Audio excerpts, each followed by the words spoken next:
You know that feeling when a group is trying to help, but somehow they just miss the mark? That's exactly what we're digging into today. The gap between what church ministries often offer to single people and what they actually truly need. And our guide for this whole thing is an amazing book called Perspectives by Rev. Dr. Barbara A.F. Brehan. So let's get into it. So let's just start with the big question right up front.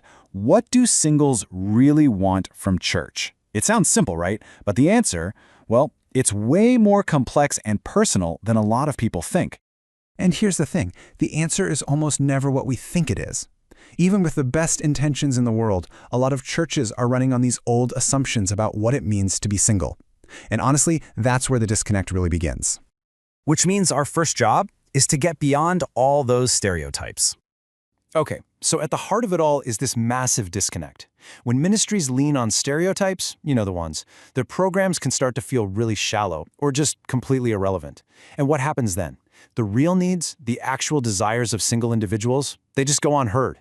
And you end up with this huge gap between the intention to serve and the actual impact. So how in the world do we bridge that gap? Well, this book's approach is so cool because it starts with something incredibly simple, listening, and specifically listening to 68 different voices. 68. Now I want you to remember that number because it's the foundation for everything we're about to talk about. This isn't just a data point, right? This represents 68 people. The whole research project is built on a national survey that captured the authentic voices, the real stories, and the unique experiences of these individuals. And you can really feel the mission of this project in this one description. The book is called A Groundbreaking Exploration of the Hearts, Minds, and Spiritual Needs of Single Individuals. This wasn't just some checkbox survey. It was a deep dive into people's actual lives.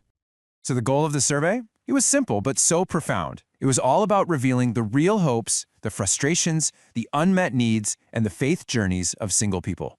By capturing these genuine perspectives, the book creates a real, human-centered foundation for ministry that, actually works. And all of this research leads to one of the most powerful ideas in the entire book. It's this framework that explains its purpose. It works as both a mirror and a map. What does that even mean, right? Well, the core insight is this. Life refracts us. Think about that for a second. All of our experiences, our joys, our disappointments, our unique circumstances, they act like a prism. They bend and shape and color how we see everything. God, the church, even ourselves. And this is where that mirror and map idea really comes alive. On one hand, the book is a mirror. It reflects the real, lived experiences of singles, it validates their feelings, and basically says, hey, you are not alone in this. But on the other hand, it's also a map. It offers a clear path forward for ministry leaders to build a community that's way more inclusive and actually helpful. Okay, so understanding all this is one thing, but taking action?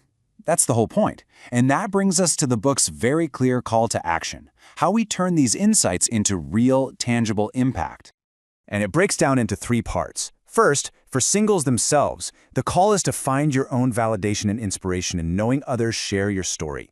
Second, for leaders, it's time to move past the old stereotypes and create connections that are truly meaningful and relational. And finally, for everyone else, it's a call to shift our whole perspective, to see singleness with the dignity and purpose it truly has. So why does all this matter so much? Because it replaces guesswork with actual data. It challenges every single one of us to listen more than we talk. And ultimately, it inspires the kind of intentional action that helps build a church where singles aren't just in the room. They are truly seen, heard, and nurtured.